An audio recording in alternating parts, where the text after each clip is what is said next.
দেখো বন্ধুরা, দুপুরে এই যে আমার দুটো খাওয়া হয়ে গেছে, রাজা পুচকুর।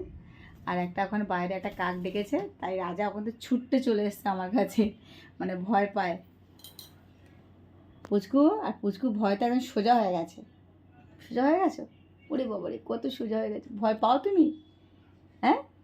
উফ উফ উফ উফ, ভয় পেয়েছো খুব? আহারে রাজা, রাজা বাবা ওই আসছে। কী হলো, আবার চলে এলি? একবার যাচ্ছে আর একবার আসছে, এত দুষ্টু। কাক যদি দেখেছে রাজার অগরটা দেখবে, মানে রাজা একদম যেখানে থাকবে ছুটতে চলে আসবে। ভয় পাস? পুচকু তো ভয় পায় না কাউকে। কিন্তু পুচকু ভয় পাস? দেখেছো? ওর কামড়া না, ওকে কামড়াতে নেই। ও তোমার দাদা হয় না? তোমার থেকে বড়, তুমি জানো না? হ্যাঁ, কী ক্যাকাকে? একদম নয়, কামড়াবে না।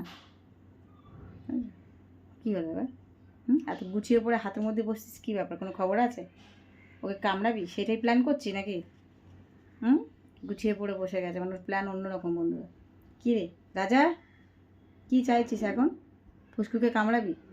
হ্যাঁ, ফুসকুকে কামড়ালে কিন্তু খুব বকে দেবে। একদম ফুসকুকে কামড়াতে যাবি না, জানিস না ফুসকু লাগে? ও ছোটো।